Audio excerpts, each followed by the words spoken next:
Salve galera, aqui é o professor Luiz, professor de Física, e na videoaula de hoje a gente vai estar trabalhando o tema dilatação térmica dos líquidos. Vem comigo na tela. Então, como vocês já devem saber, dilatação térmica é um aumento no tamanho, nas dimensões de um objeto, devido ao aumento sofrido pela sua temperatura. Então, a temperatura aumenta junto também o tamanho, tá? E os líquidos também vai acontecer a mesma coisa. Então, se eu aumento a temperatura de um líquido, ele vai aumentar o seu tamanho também, né? Tamanho entre aspas, né? Ou seja, a quantidade de líquido. Galera, vale ressaltar o seguinte: para eu para eu medir a quantidade de líquido, eu tenho que colocar ele dentro de um recipiente. Então, não só o líquido vai dilatar, como também o recipiente vai dilatar. Beleza? Então, quando eu falo em dilatação de líquido, eu também tenho que levar em consideração a dilatação do recipiente aonde o líquido se encontra. Então, imagine o seguinte exemplo aqui, ó. Esse recipiente ele está totalmente fechado. O único local aberto, né, seria aqui esse bicozinho aqui. Forneci calor, aumentei a temperatura. O líquido vai dilatar, o recipiente vai dilatar, um pouco de líquido vai sair aqui do recipiente, tá? Então a gente vai chamar esse líquido aqui que aumentou, né, de dilatação aparente, beleza? Então vamos lá, o que vai ser então a dilatação real dos líquidos? Pessoal, é necessário que vocês entendam essa ideia aqui porque é bem simples. Vocês entenderem essa ideia, acompanhar os cálculos vai ser bem mais simples, tá? Então, a dilatação real, ou também chamada de total de um líquido, ela vai ser a dilatação do líquido mais a dilatação do recipiente. Tá? Então, a dilatação do líquido a gente vai chamar de dilatação aparente, então ΔV aparente, somada com a dilatação do recipiente. Beleza? Então, se eu somo o líquido com o recipiente, eu tenho o total. Belezinha, galera? Tranquilo? Então, vamos lá. Tá aqui a legenda do que significa cada um, tá? ΔV, dilatação real ou total. ΔV ap, né, dilatação aparente. E ΔV rec, de recipiente. Beleza? Então, vamos lá. Dilatação aparente vai ser a mesma equação que a gente aprendeu para a dilatação volumétrica, porém com a diferença de que a gente vai chamar aqui a constante volumétrica, né, de coeficiente de dilatação aparente dos líquidos. E o ΔV a gente acrescenta aqui o ap, né, para dizer que é aparente. Mas toda a ideia, pessoal, é exatamente a mesma da dilatação volumétrica. Então, volume inicial multiplicado pelo coeficiente de dilatação volumétrica vezes o quanto a temperatura variou. Beleza? Então, eu tenho uma figura aqui para mostrar para vocês. Eu tenho um líquido dentro desse recipiente. Aumentei a temperatura, ele vai dilatar. O que ele dilata a gente pode chamar também de volume extravasado. É a mesma coisa, tá? Aparente, extravasado, ou seja, o líquido que vazou do recipiente. Ok? Então, a dilatação do recipiente é a própria dilatação volumétrica que a gente já viu. Ah, então, se o meu recipiente for um cilindro, eu vou calcular o volume do cilindro. Se for um cubo, eu vou calcular o volume do cubo. E assim sucessivamente, tá? De acordo com cada situação.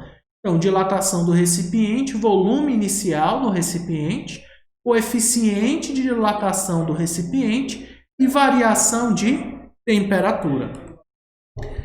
Beleza, galera? A gente vai ter uma maneira de relacionar aqui os coeficientes de dilatação. Então, o meu coeficiente de dilatação total ele vai ser o coeficiente aparente somado com o coeficiente do recipiente. A mesma ideia que a gente viu lá nas dilatações, né? Lembra que a dilatação a gente viu lá, ó? Dilatação real é a dilatação, né? O ΔV aparente mais o ΔV do recipiente. Então, aqui segue a ideia semelhante, tá? Então, se eu quero saber o total, tudo, eu pego o tanto de líquido que aumentou, que dilatou, e somo com o tanto do recipiente, do aumento, né, do recipiente.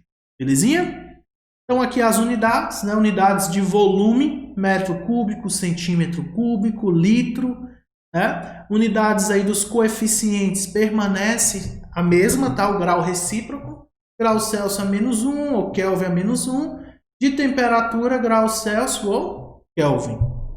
Vamos então para um exemplo? Vamos lá, galera, acompanhe comigo aí, ó.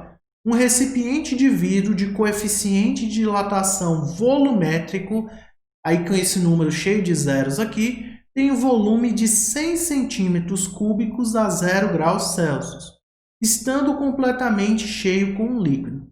Vamos analisar as informações, galera? Então, ele está falando aqui o recipiente, ó.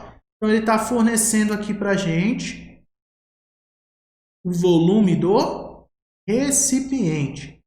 Então, o volume do recipiente vale quanto para nós, galera? 100 centímetros cúbicos. Beleza? Ele diz que a temperatura inicial é quanto? 0 graus Celsius. E ele fala também o que aqui, ó? Coeficiente de dilatação volumétrico. Então, ele está me fornecendo aqui o coeficiente de dilatação do recipiente, que vale esse número. Vamos contar quantos zeros? 1, 2, 3, 4. Bom, 0,00027, certo? Essas foram as informações até aqui. Vamos continuar a leitura, ó. Aí ele fala, estando completamente cheio com um líquido. Ou seja, se o recipiente tem essas condições aqui e ele está cheio de líquido, eu posso chegar à conclusão de que o volume do líquido vai ser quanto, galera? O mesmo do recipiente, porque se está cheio de líquido, e a temperatura a mesma do recipiente também. Beleza? Então, vamos ver aqui, ó, o que ele quer. Ao ser aquecido até 200 graus, extravasam 5 centímetros cúbicos de líquido. Né? Qual a dilatação real do líquido? E aí ele fornece esse outro dado aqui, que é o coeficiente real do líquido. Então, vamos entender aqui o que ele quer, galera. Primeira coisa, vamos lá. Quando ele fala que extravasam, ele está falando que aqui dilatou, né, já está dando para a gente o ΔT aparente, de 5 centímetros cúbicos. Tá? E ele quer saber a dilatação real do líquido. O que vai ser a dilatação real? Vai ser a dilatação aparente, né, ou seja, do líquido, mais a dilatação do recipiente. Então, olha, observem, galera, a aparente eu já tenho, que é 5. Então, para achar o total, eu preciso achar do recipiente. Se eu achar do recipiente, basta eu somar com a do líquido e eu descubro que o exercício quer. Então, vamos fazer aqui a do recipiente no cantinho. Então, ó, o volume inicial, o coeficiente, né, do recipiente e a variação de temperatura. Então, acompanhem comigo aqui, ó, ΔV do recipiente. Qual que é o volume inicial do recipiente? 100. Qual que é a constante do recipiente? Esse número aqui cheio de zeros, né? 0,00027. E a variação de temperatura? Final menos inicial, ou seja, 200 menos 0. Dá para a gente 200. Beleza? Então, acompanhe comigo aqui que é bem simples, ó, galera. Eu vou multiplicar, então, os 3, ó. Quanto que vai ser 100 vezes 0,00027 vezes 200? 100 vezes 200 dá 20.000, certo? Então, 20.000 vezes 0,00027, isso dá para a gente 0,54.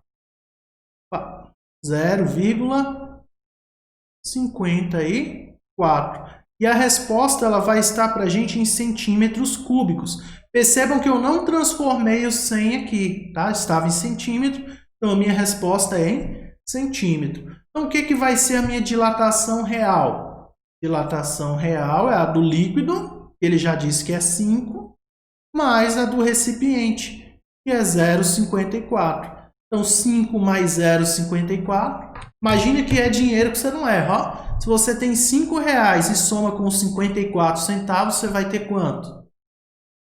R$5,54. Então, se você está somando o volume, a ideia é parecida, tá? 5 centímetros cúbicos mais 0,54 centímetros cúbicos 5,54 centímetros cúbicos.